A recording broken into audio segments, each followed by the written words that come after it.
Avengers Age of Ultron is garbage, folks. Is it an alligator or a crocodile? I don't know the difference, and at this point I'm too afraid to ask. Look at that. That is a werewolf, folks.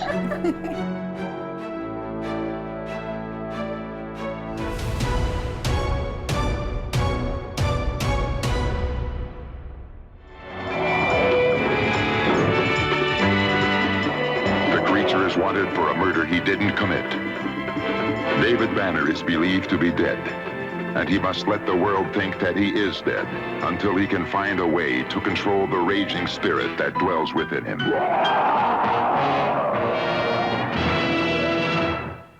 What is up, everyone? Welcome back to Den of Geek presents Marvel Standom.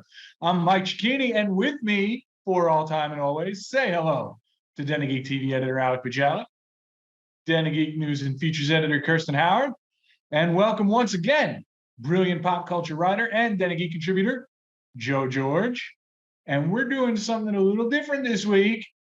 I've been waiting for a long time to dig into the vault of old Marvel TV weirdness, and this time we are hitting the first ever live action Marvel team up ever between the original, and some might say best, Incredible Hulk, and the first ever Thor, with the 1987 TV movie, The Incredible Hulk Returns. Folks, we're going to have some fun, and I'm extremely curious to see what Alec, of all people, thought of this one. Should we give folks a little bit of context for the Incredible Hulk TV series first, or do we want to run down the bonkers plot of this TV gem from the late 80s? Well, I'll run down the plot, and then if you want to tell people a little bit about the TV series who might not have seen it leading into this movie, then that'd be great. In The Incredible Hulk Returns, we catch up with Dr. David Banner, living under the last name Banyan. He is now working at the Joshua Lambert Research Institute and living happily with a young widow called Maggie Shaw. He has not transformed into the Hulk since he met her and is working on a gamma transponder, a cure for his condition at the Institute. It all goes pear-shaped though when Banner's former student Donald Blake turns up spinning a wild tale of finding a magical hammer containing the soul of Thor. After summoning him, Banner and Thor get into a scuffle and the police arrive on the scene while the pair flee. A Cajun gang wants to kidnap Banner and the transponder for reasons, not quite sure, but they are no match for him, so they target his girlfriend instead, kidnapping her in a helicopter. This all leads to a showdown of Hulk, Blake, and Thor versus the gang, with Banner having sabotaged the transponder so that it cannot be used for ill. They rescue Thor and celebrate their victory, but it's clear that Shaw now understands that Banner is the Hulk, and he decides to end his relationship with her, setting out to find another cure for his condition. I think we need to let people know, especially folks who are, say, under 40, what a big deal the Incredible Hulk TV series was in the late 70s and early 80s. This show ran in prime time on CBS for 5 seasons.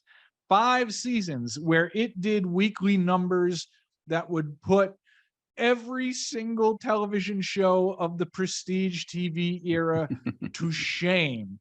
I don't think it can be overstated just how much, if there was one character that was the face of the entire Marvel brand for a period of time, it was the Incredible Hulk. Things have changed dramatically since then. But the show was really good. I mean, like, you can tell, you can see some of it in this, in this TV movie. Bill Bixby as David Banner is just such a soulful performance, really the heart of the show. You could see elements of what the basic formula of this TV show was, which was basically, it was The Fugitive, but with the Incredible Hulk. So, Alec recently on denofgeek.com has been talking quite a bit about his love for procedurals and how it's time for that format to return. The Incredible Hulk was a procedural television series where each week David Banner, under an assumed B name, would go to a new town, get really angry, inadvertently solve problems as the Hulk, and then have to leave town. And like, this is a 90-minute version of that. So, Joe, I feel like you also probably have some fond memories of the TV series. What else can you tell us here? Yes, Mike, I am old. Thank you for asking. Yeah. Yeah. No, Who are you talking to? Yeah, I mean, I watched this show constantly as a kid. I haven't watched it since then. This was the first time watching this again. So it was shocking. There was a part while I was rewatching it the other night, watching the movie, and Bill Bixby's doing his thing, and I'm like, man, he is the ideal Bruce Banner. I mean, we can get into that, I guess. And then it was like, well, yeah, that probably makes sense because he probably was the first Bruce Banner that I ever encountered. Like, I watched the show before I could read. This is what he sounded like and looked like before I could read the comic books that he was in. And it was so great how it kind of like hit those little kid feelings for me. That shot right there where he's starting to turn, like I got that 6-year-old me sort of, oh no, here we go. It hit me on such a primal level because yeah, I watched the show as a kid. My parents watched it. I remember, quoting lines that you still get people dropping the "don't make me angry, you wouldn't like me when I'm angry" line, even if they don't know what that's from. And that's just, we talk about Marvel domination of culture now. Well, that happened again, 20 some odd years ago.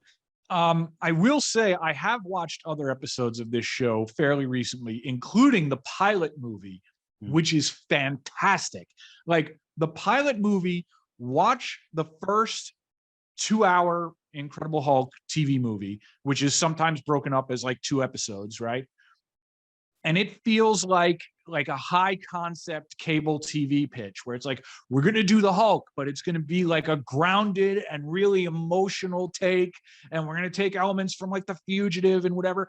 And it holds up so well. And you could see why this was picked up to series. And you can kind of see like why people tuned into it. Because again, Bill Bixby is fantastic. The concept is like a perfect elevator pitch. And Lou Ferrigno as the Hulk. I mean, I'm sorry, no CGI creation has ever looked as good as this absurd bodybuilder painted green. Like, that's the Hulk. Like, and the fact that they scale his powers way back for this makes, like, obviously it's done for budgetary concerns, but they don't play around with that. They lean into it. And I'm so into this. Kirsty, do you have any history with this show at all? And Alec, is this the first time you have been subjected to it? No, I don't really. I have seen a few episodes when I was a kid, but I always got it confused with The Littlest Hobo. Like, I wish I could explain why. I think I thought because at the end he sort of goes to a new town, right? Like, just like The Littlest Hobo. That's when I was a kid. I don't know why I got it confused. I wish I could explain how my brain works. I think that makes sense to me because, like, I have not seen the show at all, but from what I understood about it, like, obviously I know the "don't make me angry" meme. I've seen clips from various episodes and I've seen people talking about it. And one of the things that like stood out to me was those endings where like every episode just ended with him miserable and like having to like pick up and ship off to yet another location. Yeah, like The Littlest Hobo. Yeah, I think Littlest Hobo kind of checks out. I am now determined. I think I am actually going to start like a full-on rewatch of this show. Like, I could see this as a perfect laundry folding show, like a perfect like comfort show. Folks have been rediscovering, the joys and brilliance of old procedurals like Columbo, for example. I think we should champion the Incredible Hulk because of all of the weird live action Marvel TV and movie projects that hopefully we will talk about over the course of the next year. The one that I think has aged the best, the one that you don't have to be like a total kind of weirdo like me to really get behind, is this show. And I really want to see if we can kind of get some interest in it. That being said, the TV movie The Incredible Hulk Returns, which aired 5 years after the final episode of The Incredible Hulk, is not necessarily the best example of what this show can do, despite its cool ambitions. Kirsty, I understand that you did a little bit of research into the production history of this one. Oh yeah, because doing research is my favorite thing in the world. So I'll happily go down a Wikipedia rabbit hole and get some facts for you. The Hulk TV series was produced by MCA Universal, but this film and its sequels were produced by New World because they owned Marvel's concerns at the time. And star Bill Bixby's own production outfit had taken over the Hulk TV franchise rights from CBS. Nicholas Correa was actually a writer and director on the TV series, and he was chosen to write and direct this movie, while Stan Lee was a consultant. The film was intended to be a backdoor pilot for a Thor TV series that never happened. But Incredible Hulk Returns was still the MCU before the MCU, as it was the first time another Marvel character had appeared in this universe. And Hulk and Thor wouldn't share the screen together until 2012's Avengers. The Incredible Hulk Returns was a major rating success, according to Back Issue magazine. I was unable to clarify if that is indeed a fact. A sequel called The Trial of the Incredible Hulk featured the first live-action cameo appearance by Stan Lee. But it is not the first cameo appearance by a Marvel creator, as Jack Kirby made an uncredited cameo in a 1979 Incredible Hulk episode called No Escape. That's all my facts. Jack Kirby did something groundbreaking and then Stan Lee's taking credit for it? I'm shocked. When did that happen? Couple things before we get further into this, because there's folks are surprisingly passionate in the comments today. Nugma was asking where this is streaming. So the Incredible Hulk Returns and its sequel, The Trial of the Incredible Hulk, which introduces the first live action Daredevil, by the way, and I promise we're going to get to that, like not today, but we're going to do that in a future episode. Those are both on Tubi, which is my favorite streaming service, but that's another story.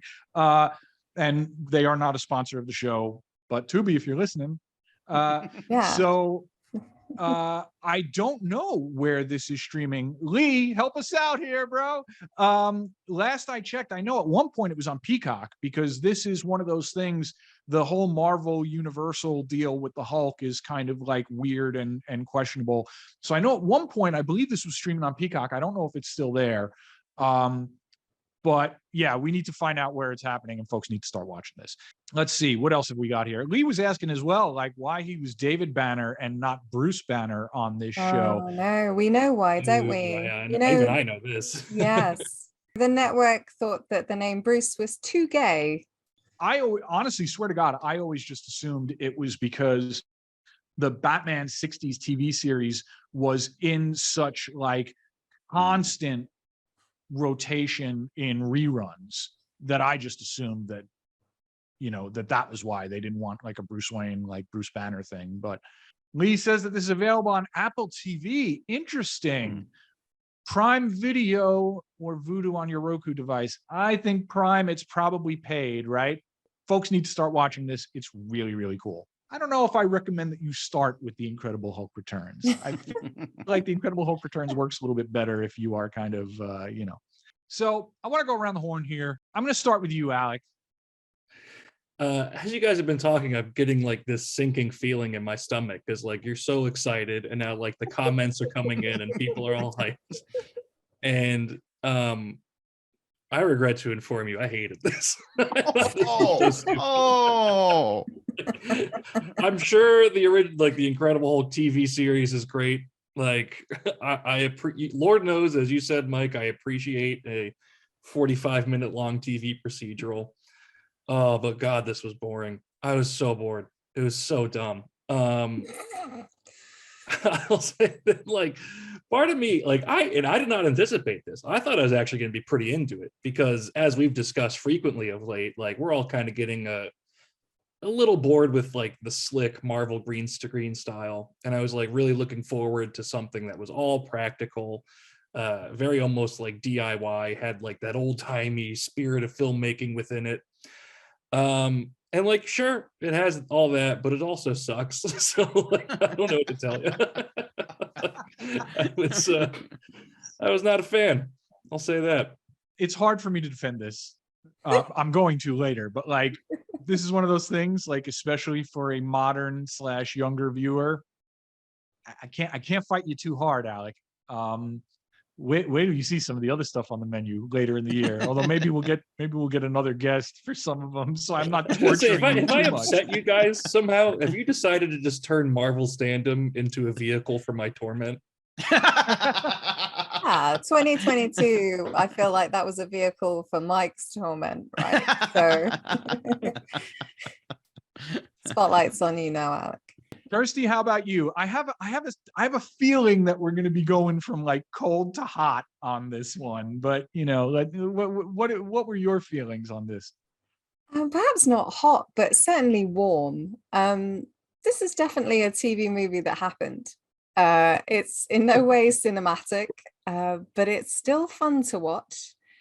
Weirdly, as I was watching it, it did feel like I was watching MST3K without the commentary on, if you know what I mean. Like when you see something from that time, which is quite cheaply made, and you can almost hear like Crow or Joel or Mike talking over it. But I had fun watching it. I love the way that David / Bruce is introduced. He's like the hottest guy alive, because he just comes on screen and he's like, here's a whole jug of black coffee.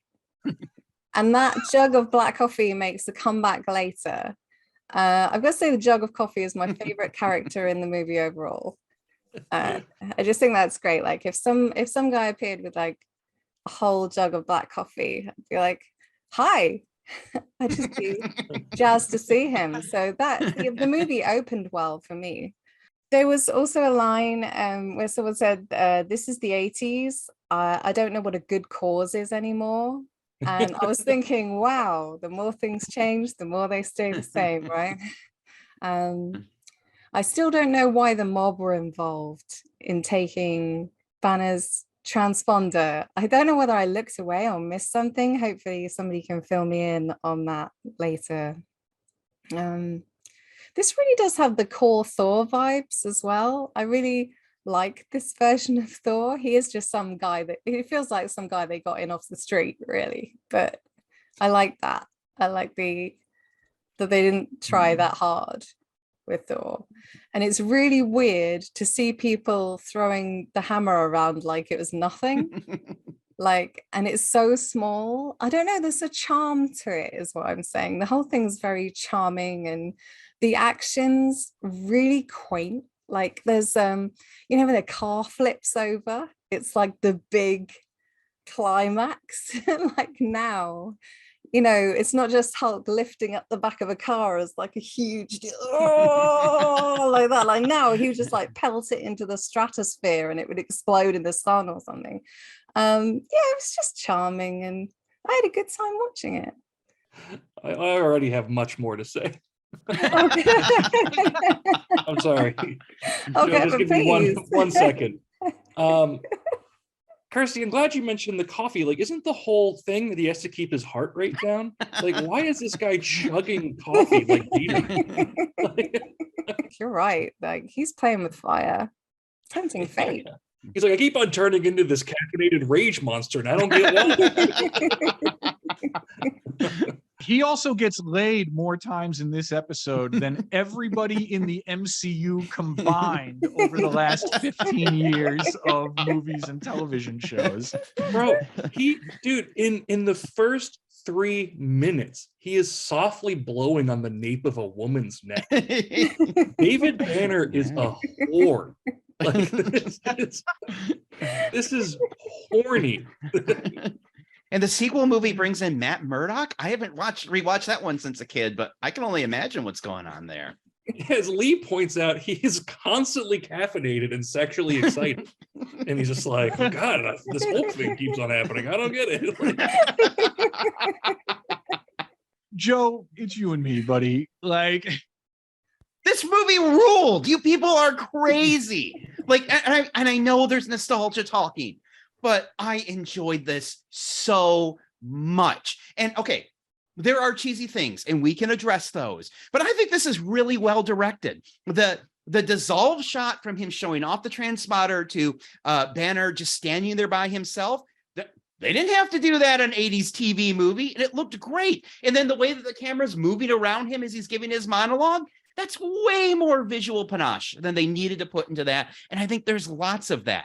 Yes, Hulk is just lifting up a car, but come on, it's a real car that's being lifted up. It's a real dude. I mean, I know he's got help, but it's a real dude lifting up a real car. And you can't, like, there's a viscerality to that I just appreciated. And all of that, none of that felt cheesy to me. Like, there is real cheese in this movie, and I don't mean to downplay that. This movie has the most intense racquetball game that I've ever seen in my life. I don't know why they chose to shoot that like that, but that was insane. And yeah, there's that point like 3/4 of the way through where it's like, oh, the bad guys are supposed to be Cajun? I did not track that at all.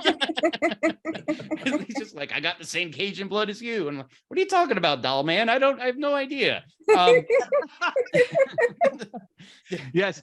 Where is our Tim Thomerson hive? Like, yeah. Oh, he was great though, wasn't he? I mean, he nailed it. I thought he was great. Okay.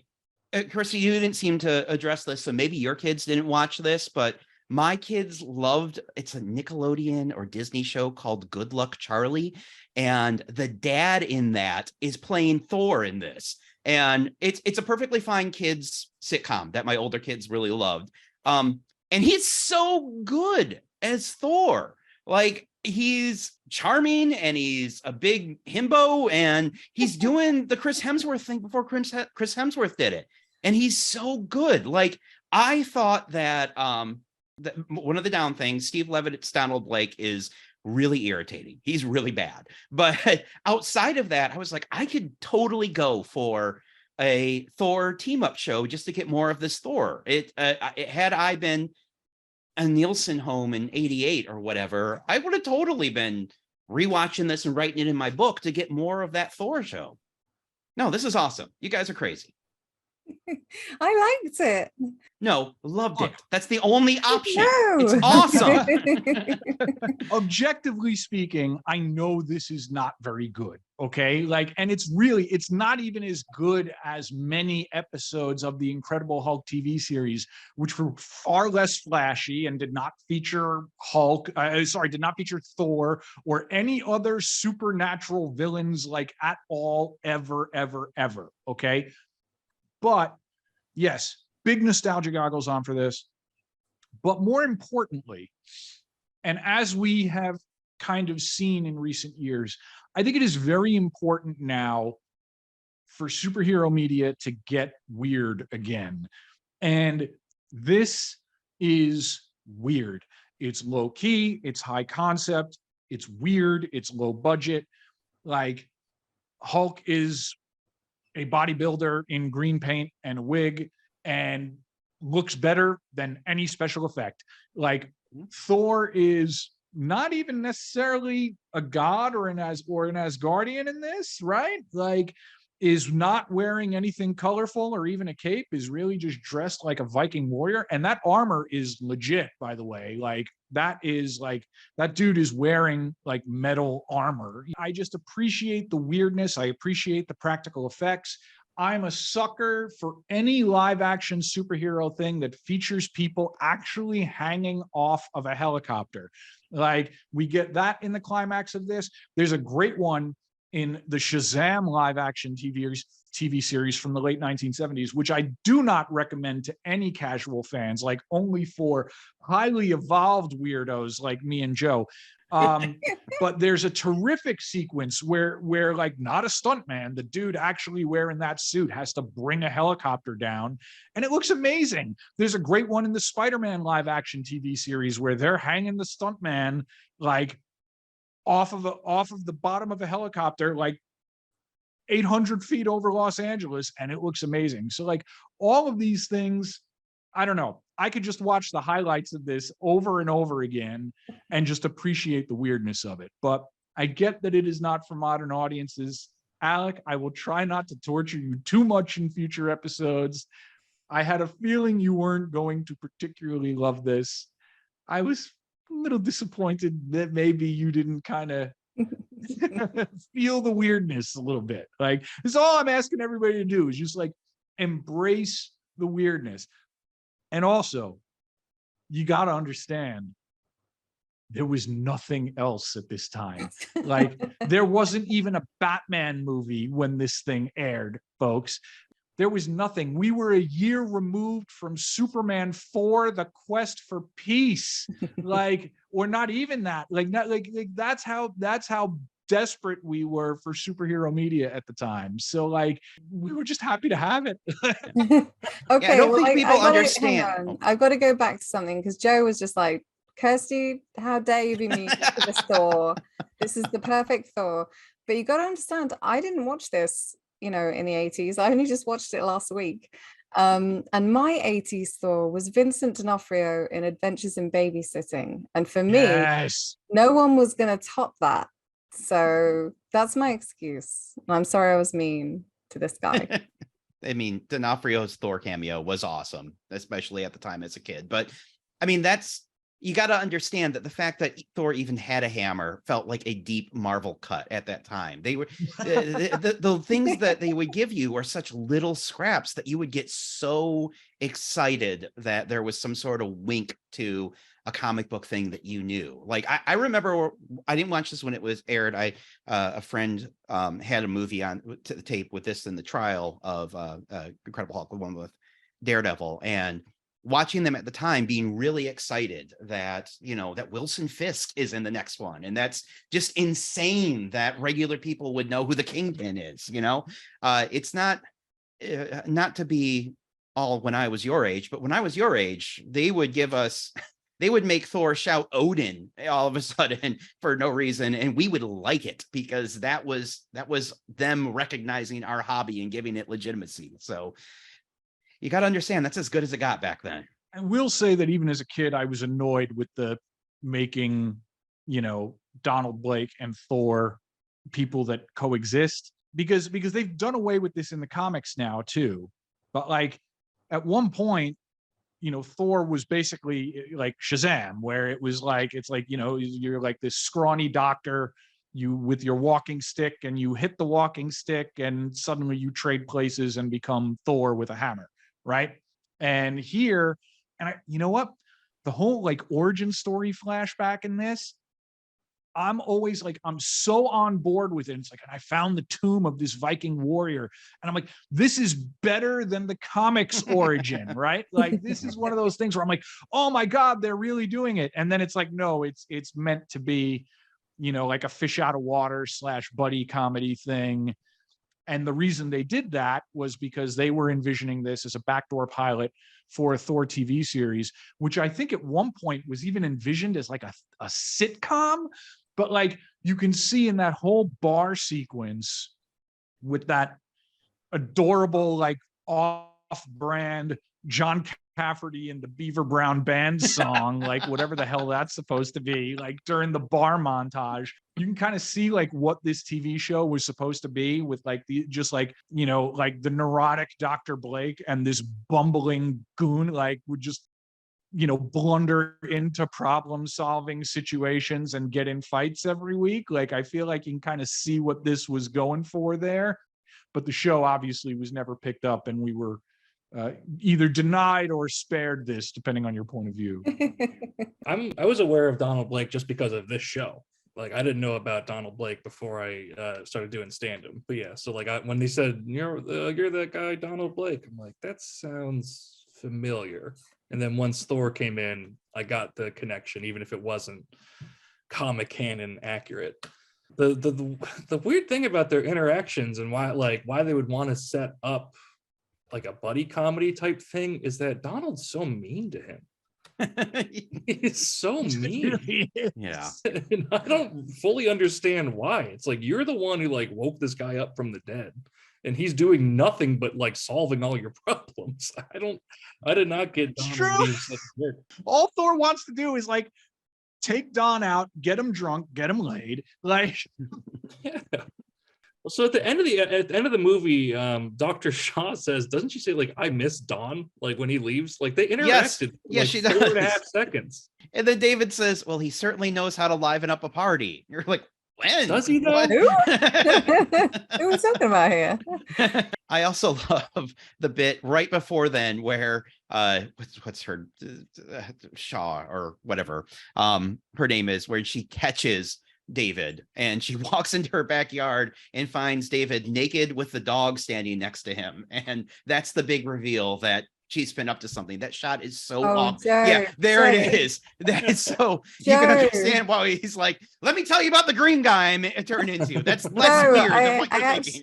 I actually had Andrew pull this Okay, good. photograph from the movie before we came on, because I'm obsessed with this moment, right? Like he's just like ashamed, and he's like, okay, you caught me wrestling shirtless with the dog, you know, it will happen again. Like, it's just this amazing moment.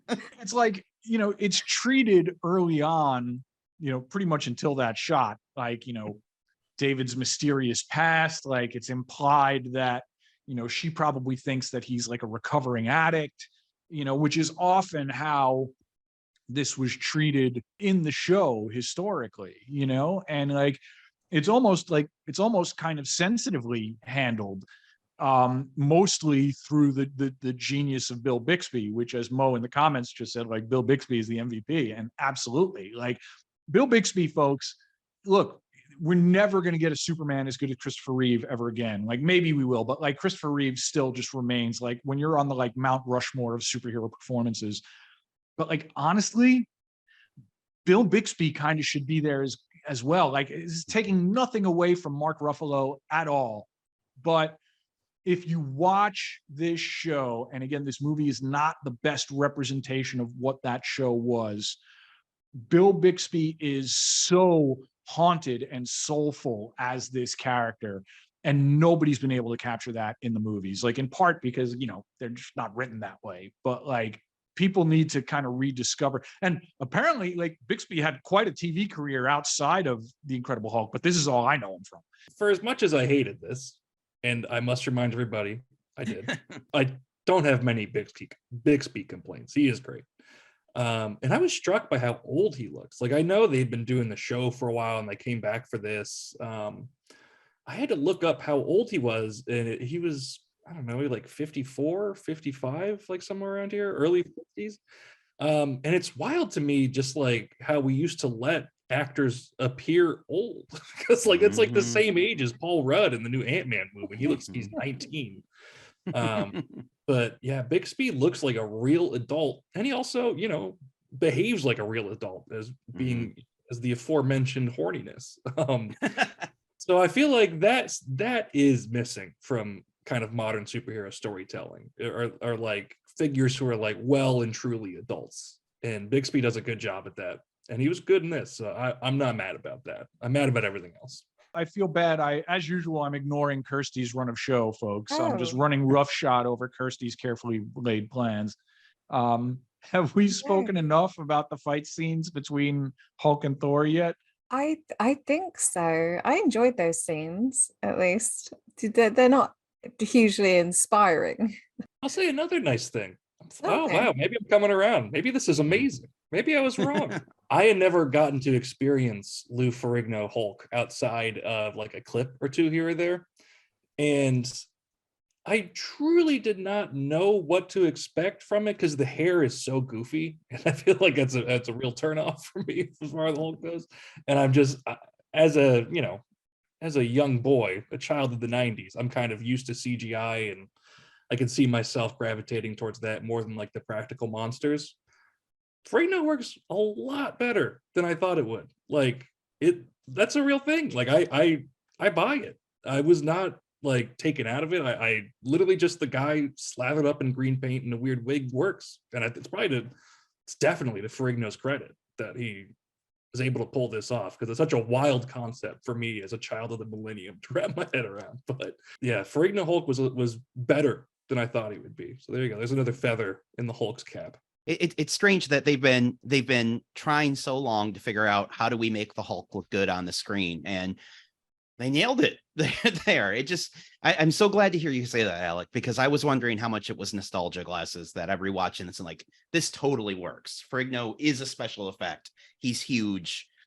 This is amazing. And he is so huge. Look, I don't know that you could paint a guy green no matter how ripped they are and have them doing the things that they're expected to do in the context of the modern MCU. I think it helps that the story plays to the fact that this is a guy, a big guy painted green. Like, he's not bulletproof, right? Like, he almost gets taken out by a tranq dart. So like, there are rules that this still has to follow that I think kind of helps within that world, you know, like he's strong enough to throw a car maybe, you know, but like, I mean, Ferrigno looks like he could throw a car. Like, if he told me he could throw a car, I'd be like, whatever you say, bro. But I also think, I wonder too, because like, look, Eric Allen Kramer is Thor. Is also massive. Like, he's just more like kind of like regular dude massive, you know, as opposed to absurdly ripped. And then like I just saw Creed 3, which is fantastic, by the way. I think we're all a little bit numb to just how absurdly jacked everybody in Hollywood is now. Like, Jonathan Majors in Creed 3 is like Lou Ferrigno Hulk sized now. In the 80s, like, not everybody was like that. We were not kind of like numb to the fact that like the amount of work that it takes to get to be that size and to maintain that size, you know? Well, the amount of steroids it takes, let's be clear. It's definitely the anabolic steroids, not just the work. Let's say near the end of the movie, one of the inexplicably Cajun gangsters, when they encounter the Hulk, they're like, they say they're initially afraid of him, but then he says something along the lines of like you're big, but you can be killed just like any other man. And I'm wondering where he got that confidence from. Because, like even just in the context of that, it seems ridiculous, because if I came across like a big green creature, I don't know that I would be confident I could kill it. But also just in the context of the Hulk that I'm used to from the MCU, he is essentially unkillable. Like, he was like if Thanos couldn't really finish him off, I'm not sure who could. It feels like if he gets to the point of near death, he can just like, I don't know, hibernate or something. He feels completely invulnerable. So the Lou Ferrigno Hulk is a little bit different from what I'm used to from a Hulk. Is there anything else nice that you want to say about this? I'm good. That's it. Okay, fair, totally fair. Kirsty, how about you? What were your favorite moments in this? I think I've talked about them all, to be fair. Before, I wanted to say probably one of my top moments though. Okay, why did the mob want that transponder? I'm sorry, it's driving me nuts. Just please put me out of my misery. Why did they want it? Because I have it over here. They're bad guys. That's why. Okay, well, that settles that. I'm glad you had a comprehensive answer, Joe. Thank you. Yeah. It's hard to track, but I picked up on it. The only other favorite moment I haven't talked about is when Donald Blake is trying to get into the building where Banner's working, the Institute, and instead of just like knocking on the door or like calling up to him at reception and saying, "Hey, it's me, your old student, Donald Blake," he's like got a freaking grappling hook. And there's this incredible, he's like gonna scale the building to get in there with him. It just doesn't make any sense at all. But my favorite moment is when he gets the grappling hook. He pops up like in the shadows with the grappling hook, and he waits for a security guard to walk past, like literally about 6 inches from him. And the security guard goes past. The guy's barely out of shot before he hits the grappling hook, and it makes this incredible like shing noise. I'm just like, you think he can't hear that? Like, he's right there. So that was one of my favorite moments, because I did laugh. It's unintentional probably, but I did laugh very loud. Joe, what's your favorite moment in this? Oh gosh. Honestly, my favorite moments, no joke, are the transformation scenes. I think those are played really well. They don't wink at it. It's not cheesy. It legitimately feels like, I mean, especially in the context of it's been 5 years, it feels like when watching somebody relapse when that happens. And I don't feel like the contacts are cheesy. I don't feel like it's not corny at all. It legitimately works for me, both on Bixby's part and Ferrigno's part. I loved every second of that. I mean, again, there's cheese in this, and I don't want to take that away, but legitimately awesome. Those all work for me. Those are my favorite. For me, it is it's the recapping of the origin story. There's a real mystique there. You know, they kind of explain why he would be in the Norse wilderness, which like the comics never bothered to do, you know. I love the finding of the tomb moment and like the scary Thor skeleton wearing the armor, you know, and he picks up the hammer. I've just always loved that. Genuinely think it's an improvement on the source material in some ways. And then of course they diverge in all kinds of weird ways. But just once again, the general vibe of just big, weird dudes in real locations doing weird shit is more stuff that we need in superhero media today. Like, yes, it can be done better than this, but like there is something to the power of these characters who look completely out of place in reality being in very real settings. In this case, it's like nice houses in Santa Monica, which makes absolutely no sense whatsoever. But that aside, you know, it's like, I'm sorry, like every time Spider-Man is not wearing a costume that wrinkles on a recognizable New York City street, it's a missed opportunity and a failure. And it's time for all of these movies to kind of lean into the weirdness of that. And like, that's part of the magic. But yes, it can be done better than this. And Alec, I promise you, we will not subject you to some of the, I mean, this is one of the better ones. Like I will not make you join us, Alec, for the Captain America TV movies of the 1970s, which are, like, if you had a tough time with this, my dude, just you wait. Speaking of Mystery Science Theater, those star Red Brown, the main character from Space Mutiny. So, yeah, great stuff. And Red Brown, another absolutely massive jack dude who they just put in spandex. And, like, actually, to his credit, like, still looked good even wearing spandex. Like, that's not an easy thing to do. So, but if you have seen the MST3K episode in question, you know that he's not the most gifted actor of his generation. Nope. But yeah, I think that is it for one of the stranger episodes of Marvel Standom that we have ever done. Alec, my apologies, bro. We have more weirdness coming before we take a little spring break. Kirsty, why don't you tell us what we're doing for our next episode? The next episode is the first edition of Marvel Standom Book Club, and you can join us by reading along Supervillain Team Up, MODOK's 11. It's on Marvel Unlimited, so if you have a subscription, you can read it there, or if you have it, you know, a trade paperback, please feel free to read along, and then when you join us next week, you can have fun going through the 5 issues, and they're very breezy. So it should be a good read for you if you haven't read it yet. Al Kennedy will be joining us from Explain the X-Men and House to Astonish and Shelf Dust Presents Secret Wars. He is terrific. He's also a friend of mine. So, you know, he gets to come on the show. So yeah, please join us next week and please read the comic. And if you don't, that's okay. We'll explain it. It'll be fine. I haven't even read the comics yet, but I'm going to. And folks, let us know if you want more kind of offbeat episodes of Marvel Standom like this.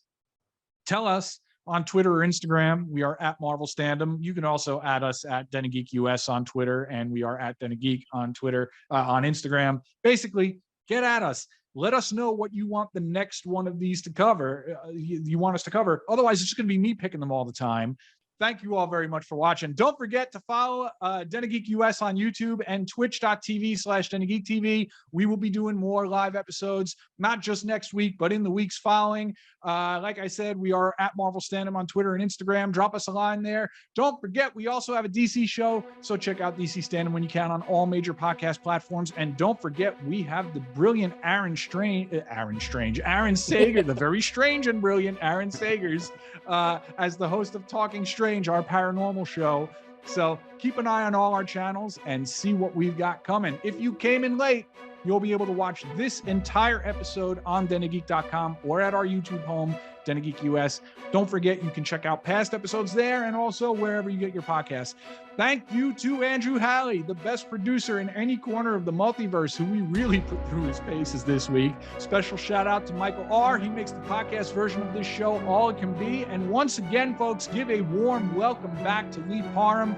We are so happy that he's here moderating the comments, and he's doing amazing work for us on TikTok. Follow our TikTok. We are at Den of Geek TV there. This has been Marvel Standom on the Den of Geek Network. Folks, thank you for tuning in. Until next time, remember, we stand together.